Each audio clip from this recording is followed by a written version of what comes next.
Dear students, welcome to Learner's World. In this video, I'm going to talk about 6 negotiation skills all professionals can benefit from.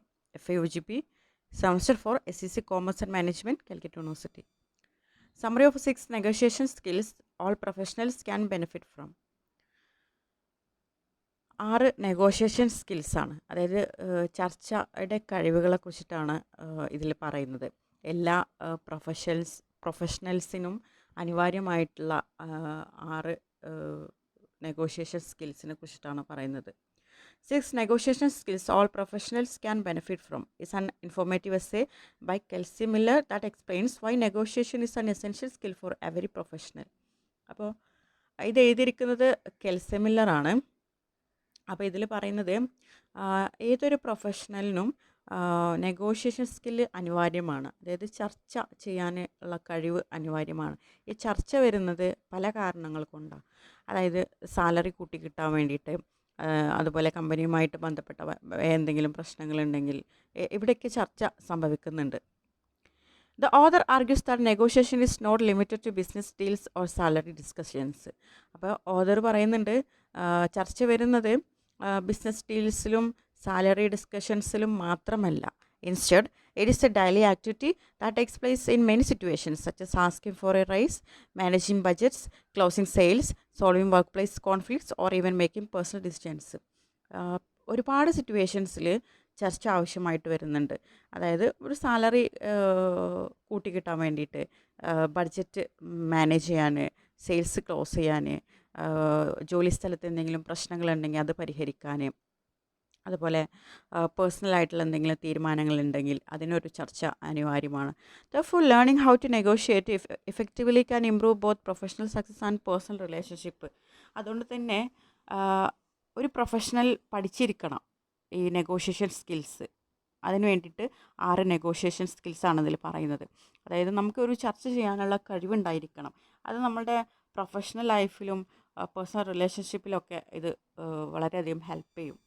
The essay begins by emphasizing that negotiation is not about defeating the other person. അതുപോലെ ഈ ഒരു essay തുടങ്ങുന്നത് തന്നെ negotiation എന്ന് പറയുന്നത് മറ്റൊരാളെ തോൽപ്പിക്കുക, ചർച്ചയിലൂടെ തോൽപ്പിക്കുക എന്നുള്ളതല്ല. Rather, it is about creating value, building trust and reaching agreements that benefit all parties involved. അതിന് പകരമായിട്ട് ഒരു ചർച്ച എന്ന് പറയുന്നത് വാല്യൂ, മൂല്യം ഉണ്ടാക്കുക, അതുപോലെ വിശ്വാസം വർദ്ധിപ്പിക്കുക, ഒരു എഗ്രിമെൻറ്റിൽ എല്ലാവരും ഇടയിൽ ഒരു യോജിപ്പ് ഉണ്ടാക്കുക, ആ ഒരു ചർച്ചയിൽ പങ്കെടുത്ത എല്ലാവർക്കും ബെനിഫിറ്റുള്ള തരത്തിൽ ഉള്ളൊരു റിസൾട്ടാണ് ഇവിടെ ഉദ്ദേശിക്കുന്നത്. Successful negotiators focus on collaboration instead of competition.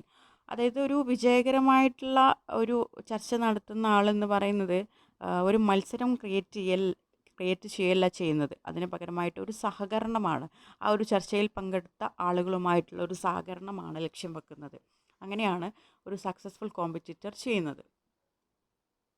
Successful competitor അല്ല, സക്സസ്ഫുൾ നെഗോഷിയേറ്റർ ചെയ്യുന്നത്. To achieve this, the author outlines 6 important negotiation skills. അപ്പോൾ ഈ ഒരു ചർച്ചയ്ക്ക് വേണ്ടിയിട്ട് 6 ഇമ്പോർട്ടൻ്റ് ആയിട്ടുള്ള കഴിവുകൾ പറയുന്നുണ്ട്. എന്തൊക്കെയാണെന്ന് നോക്കാം. The first skill is communication. Clear communication is the foundation of every successful negotiation. A negotiator must clearly express what they want and define their boundaries. ആദ്യത്തെ കഴിവെന്ന് പറയുന്നത് കമ്മ്യൂണിക്കേഷനാണ്, ആശയവിനിമയമാണ്. നല്ല വ്യക്തമായിട്ടുള്ള ഒരു ആശയവിനിമയം നടന്നിരിക്കണം ഒരു സക്സസ്ഫുൾ നെഗോഷിയേഷനിൽ. അതായത് നെഗോഷിയേറ്റർ ബൗണ്ടറി ഡിഫൈൻ ചെയ്തിരിക്കണം. At the same time they must listen carefully to the other party. അതേസമയം തന്നെ നെഗോഷിയേറ്റർ സംസാരിക്കുന്നത് പോലെ തന്നെ അതർ പാർട്ടി മറ്റുള്ളവർ സംസാരിക്കുന്നത് കൂടി ലിസൺ ചെയ്യണം. Negotiation involves give and take, so it is important to understand others' ideas, needs and concern. Negotiation ചർച്ച എന്ന് പറയുന്നത് ഗിവ് ആൻഡ് ടേക്ക് പോളിസിയാണ്. അതായത് നമ്മൾ പറയുന്നതും അവർ പറയുന്നതും നമുക്ക് പറയാനുള്ള സ്വാതന്ത്ര്യവും അവർ പറയുന്നത് നമ്മൾ കേൾക്കുകയും ചെയ്യണം എന്നാണ് പറയുന്നത്. Poor communication can lead to misunderstandings and dissatisfaction, while respectful and open discussion helps reach mutual agreement. അതായത് നല്ല രീതിയിലുള്ള ഒരു കമ്മ്യൂണിക്കേഷൻ, വ്യക്തമല്ലാത്തൊരു കമ്മ്യൂണിക്കേഷൻ ആണെങ്കിൽ അവിടെ തെറ്റിദ്ധാരണകൾ ഉണ്ടാകും, ഒരു സംതൃപ്തി ഉണ്ടാവില്ല. ഒരു റെസ്പെക്റ്റ്ഫുൾ ആയിട്ടുള്ള ഓപ്പൺ ഡിസ്കഷൻ ഒരു മ്യൂച്വൽ എഗ്രിമെൻറ്റിന് ഹെൽപ്പ് ചെയ്യുമെന്നാണ് പറയുന്നത്. The second skill is emotional intelligence. Emotional intelligence എന്നുള്ളതാണ് വൈകാരികപരമായിട്ടുള്ള ബുദ്ധിയാണ് ഇവിടെ ഉദ്ദേശിക്കുന്നത്. Emotions play a significant role in negotiations. A skilled negotiator know how to manage their own emotions and understand the feelings of others. അപ്പോൾ ഈ ഒരു ചർച്ചയ്ക്കിടയിൽ നമുക്ക് നമ്മളുടെ വികാരപരമായിട്ടുള്ള ഇമോഷൻസൊക്കെ നമ്മൾ പ്രകടിപ്പിക്കും. അപ്പോൾ ഒരു നല്ലൊരു നെഗോഷിയേറ്റർ ആണെങ്കിൽ സ്വന്തം ഇമോഷൻസ് കൺട്രോൾ ചെയ്യാൻ കഴിയും. അതോടൊപ്പം തന്നെ മറ്റുള്ളവരുടെ ഇമോഷൻസ് മനസ്സിലാക്കാനും കഴിയണം. Positive emotions can build trust and strengthen relationship, while negative emotions can damage discussions. അതിൽ പോസിറ്റീവായിട്ടുള്ള ഇമോഷൻസ് വരും, അവിടെ ഒരു വിശ്വാസം ബിൽഡപ്പ് ചെയ്യാനും റിലേഷൻഷിപ്പ് സ്ട്രെങ്തൻ ചെയ്യാനൊക്കെ ഹെൽപ്പ് ചെയ്യും. നെഗറ്റീവ് ഇമോഷൻസ് ആ ഒരു ചർച്ച തന്നെ ആകെ ഇല്ലാതാക്കാൻ അല്ലെങ്കിൽ ചർച്ച നശിപ്പിക്കാൻ കാരണമാകും. By developing emotional intelligence, a negotiator can read between the lines, respond thoughtfully, and turn tension into productive conversation. അതായത് ഒരു ഇമോഷണൽ ഇൻ്റലിജൻസ് ഡെവലപ്പ് ചെയ്യുകയാണെങ്കിൽ നെഗോഷിയേറ്റർ വളരെ തോട്ട്ഫുള്ളി ആണ് റെസ്പോണ്ട് ചെയ്യേണ്ടത് എന്നാണ് പറയുന്നത്. The third skill discussed is planning. മൂന്നാമത്തെ സ്കിൽ എന്ന് പറയുന്നത് പ്ലാനിങ് ആണ്. Preparation is crucial before entering any negotiation. ഒരു ചർച്ച നടക്കുന്നുണ്ടെങ്കിൽ അതിന് മുന്നേ തയ്യാറെടുപ്പ് ഇമ്പോർട്ടൻ്റ് ആണ്. ഒരു പ്ലാൻ ചെയ്യണം ആ ചർച്ചയിൽ എന്തൊക്കെയാണ് ഡിസ്കസ് ചെയ്യേണ്ടത് എന്നുള്ളത്. One must have A clear idea of their goals and limits. അതായത് എന്തിനെ കുറിച്ചിട്ടാണ് ചർച്ച, അതിൻ്റെ ലക്ഷ്യം എന്താണ്, എന്തൊക്കെ ലിമിറ്റേഷൻസ് ആണ് ഉള്ളത് എന്നുള്ളതൊക്കെ മനസ്സിലാക്കിയിരിക്കണം. The essay introduces two important concept. ഈ എസ്സയിൽ 2 ഇമ്പോർട്ടൻ്റ് ആയിട്ടുള്ള ഐഡിയാസ്, ആശയങ്ങൾ പറയുന്നുണ്ട്. Zone of possible agreement and BATNA, best alternative to a negotiated agreement. Zopa refers to range where both parties' expectations overlap, making agreement possible. സോപ്പ എന്ന് പറയുന്നത് ഒരു positive അപ്രോച്ചാണ്. അതായത് ആ ഒരു ചർച്ചയിൽ 2 വിഭാഗം ആളുകളും ഒരു എഗ്രിമെൻറ്റിൽ എത്തുന്നതാണ് സോപ്പ എന്ന് പറയുന്നത്. BATNA refers to the best alternative option if the negotiations fail.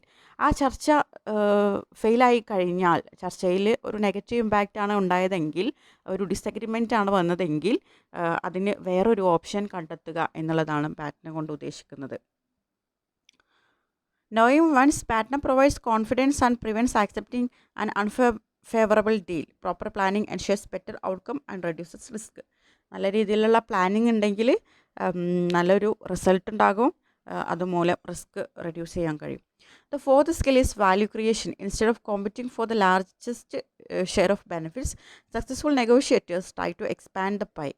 This means finding ways to increase overall value so that both sides gain more. Creating value strengthens long-term relationship and encourages cooperation in future negotiations. 4ാമത്തെ skill value creation ആണ്. അതായത് മൂല്യം ഉണ്ടാക്കുക. അതായത് ഒരു വിഭാഗത്തിന് മാത്രം largest share കിട്ടണം എന്നുള്ള രീതിയിൽ, അതായത് ഒരു വിഭാഗത്തിന് കൂടുതൽ വാല്യൂ കിട്ടണം എന്നുള്ള ഒരു ആശയമല്ല ഇവിടെ. അതായത് എല്ലാവർക്കും, 2 വിഭാഗത്തിനും, ബോത്ത് സൈഡ്സിനും നല്ല രീതിയിലുള്ള ബെനിഫിറ്റ് കിട്ടണം, അതാണ് ഇവിടെ ഉദ്ദേശിക്കുന്നത്. ഇതുമൂലം ഒരു ലോങ് ടേം റിലേഷൻഷിപ്പ് സ്ട്രെങ്തൻ ചെയ്യാനും അതുപോലെ ഒരു കോപ്പറേഷൻ ഉണ്ടാവാനൊക്കെ ഹെൽപ്പ് ചെയ്യും. The 5th skill is strategy. A strong negotiation strategy requires understanding one's role, recognizing the value one brings, considering the other party's viewpoint, and regular evaluating one's position during the discussion. Strategic thinking helps in adapting tactics according to the situation and working towards shared goal. Strategy എന്ന് പറഞ്ഞാൽ തന്ത്രങ്ങൾ മെനയുക. 5ാമത്തെ കഴിവാണ് strategy എന്ന് പറയുന്നത്. നല്ലൊരു തന്ത്രം ഉണ്ടാക്കുക, അതായത് സ്വന്തം റോൾ എന്താണെന്ന് മനസ്സിലാക്കണം, താൻ കൊണ്ടുവരുന്ന മൂല്യം തിരിച്ചറിയണം, അതുപോലെ അതർ സൈഡിലുള്ള ആളുകളുടെ കാഴ്ചപ്പാട് കൺസിഡർ ചെയ്യണം, ചർച്ചയ്ക്കിടെ സ്വന്തം നിലപാട് വിലയിരുത്തണം. ഇതൊക്കെയാണ് തന്ത്രം കൊണ്ട് ഉദ്ദേശിക്കുന്നത്. The 6th and final skill is reflection. After each negotiation, it is important to reflect on what went well and what could be improved. Reflection allows individuals to learn from their experiences, identify strengths and weaknesses, and develop better approaches for future negotiation. 6ാമത്തെ ഒരു കഴിവെന്ന് പറയുന്നത് റിഫ്ലക്ഷനാണ്. അതായത് ഓരോ ചർച്ചയ്ക്ക് ശേഷവും അത് ചർച്ച വിജയകരമായാലും പരാജയമായാലും എന്താണ് നല്ലത് നടന്നത്, എന്താണ് മെച്ചപ്പെടുത്തേണ്ടത്, എന്നൊക്കെ ചിന്തിക്കലാണ് റിഫ്ലക്ഷനിൽ വരുന്നത്. ഇത് ഭാവിയിലെ ചർച്ചകളിൽ കൂടുതൽ കഴിവ് നേടാനൊക്കെ സഹായിക്കും. The essay concludes by stating that negotiation is a skill that can be learned and improved through practice, reading, training, and real-life experience. Mastering negotiation skill leads to stronger relationship, better agreements, and a greater professional success. Ultimately, negotiation is not about winning alone. It is about achieving outcomes that maximize benefits for everyone involved. അപ്പോൾ ഈ ഒരു essay conclude ചെയ്യുകയാണെങ്കിൽ ചർച്ച എന്ന് പറയുന്നത് ഒരു കഴിവാണ്. അത് നമുക്ക് പ്രാക്ടീസിലൂടെ ഇമ്പ്രൂവ് ചെയ്യാൻ കഴിയും. റീഡിങ്, ട്രെയിനിങ്, റിയൽ ലൈഫ് എക്സ്പീരിയൻസിലൂടെയൊക്കെ മെച്ചപ്പെടുത്തിയെടുക്കാൻ കഴിയും.